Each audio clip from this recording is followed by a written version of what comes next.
বেলা অনেক সময় রান্না করতে ইচ্ছা করে না, কিন্তু একটা চটপটে কিছু খেতে ইচ্ছা করে। তো এরকম একটা আলু চাকলি আপনারা বানিয়ে নিতে পারেন। তো 500 গ্রাম আমি আলু নিয়ে নিয়েছি, ছোট ছোট আলু একটু গোল গোল করে আমি কেটে নিয়েছি, নিয়ে ধুয়ে জল ঝরিয়ে রেখে দিয়েছি। তো এই আলুগুলো দিয়ে আমি আজকে বানাবো আলু চাকলি। নমস্কার বন্ধুরা, তিলোত্তমা ঘরকন্যা চ্যানেলে আপনাদের সবাইকে স্বাগত জানাই। আজকে খুব তাড়াতাড়ি হয়ে যাবে একটা রেসিপি, চটজলদি রেসিপি বলতে পারেন। তো আলু চাকলি, চলুন আলু চাকলি বানাতে আমি কিভাবে বানিয়েছি আপনাদেরকে দেখাই। কড়াইটা অনেকটা একটু বড় নিতে হবে, যাতে আলুগুলো গায়ে গায়ে লেগে না যায়, এবং বেশ খানিকটা সরষের তেল আমি দিয়ে দিলাম। ওর মধ্যে দিয়ে দিলাম নুন, যাতে আলুগুলো না লেগে যায় কড়াইয়ের মধ্যে, সেই জন্য স্বাদ মতো নুন দিয়ে দিলাম। তেলের মধ্যে কিন্তু নুনটা দিলাম, দিয়ে ভালো করে খুন্তি দিয়ে আমি তেলটাকে আমি নেড়ে দিলাম, যাতে নুনটা সব জায়গায় মিশে যায়।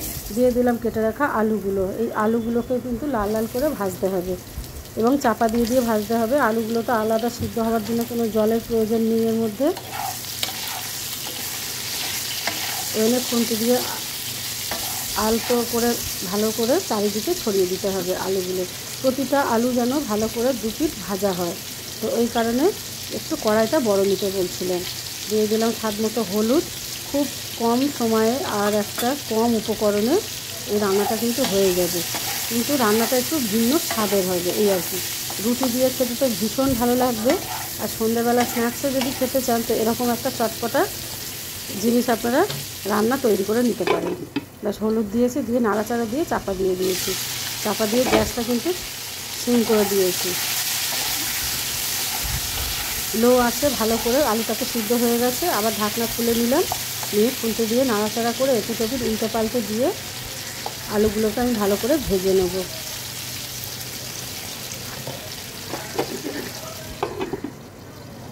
আবার চাপা দিয়ে দিলাম, এখনও সিদ্ধ হয়নি বলে, দিয়ে আবার 5 মিনিট মতো চাপা দিয়ে রাখলাম। তারপরে আবার ঢাকনাটা খুলে আলুগুলোকে আবার এপিট ওপিট করে ভালো করে নেড়ে লাল লাল করে ভেজে নেব। দেখেছেন কী সুন্দর ভাজা কিন্তু আমার হয়ে গেছে আলুগুলো। এবার মাঝখানটা একটুখানি ফাঁকা করে এর মধ্যে সমস্ত মশলাগুলো পড়বে। আপনারা চাইলে আলুগুলো এই সময় তুলেও নিতে পারেন, নিয়ে আলাদা করে মশলা দিতে পারেন। তো আমি আর তুলিনি, এইটুখানির মধ্যে হয়ে যাবে বলেই দিলাম গোটা জিরে ফোড়ন, 1 চুটকি হিং ফোড়ন দিলাম কয়েকটা রসুনের কুচি, লম্বা লম্বা করে কেটে রেখেছিলাম রসুন ঝিরিঝিরি করে, তো সেই রসুনের কুচিগুলো দিয়ে দিলাম। দিয়ে ভালো করে খুন্তি দিয়ে নাড়তে হবে। বেশি লাল করে রসুনটা না ভাজলেও হবে, মোটামুটি রসুনের যে ফ্লেভারটা আলুর মধ্যে যাবে সেরকম করেই ভাজলে হবে।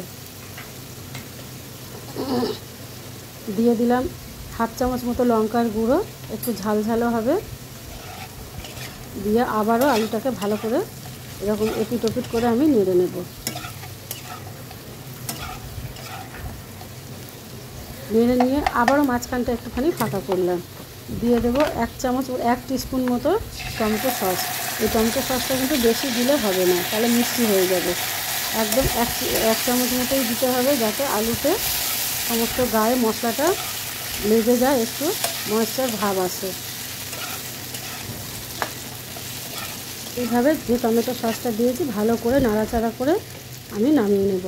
মোটামুটি আমার হয়েও গেছে। একটু ধনেপাতা কুচি ওপর দিয়ে ভালো করে দিয়ে দিলাম, ছড়িয়ে দিয়ে ঢাকনাটাকে চাপা দিয়ে আমি 5 থেকে 7 মিনিট রেখে দেবো, যাতে ধনেপাতার ফ্লেভারটার মধ্যে মিশে যায়। ভিডিওটা যদি ভালো লাগে, রান্নাগুলো যদি ভালো লাগে, যারা ফেসবুক পেজ থেকে দেখছেন তারা অবশ্যই পেজটাকে ফলো করে দেবেন, আর লাইক করে দেবেন, কমেন্ট করে জানাবেন কেমন, আর যদি বন্ধুদের সাথে শেয়ার করে রাখবেন।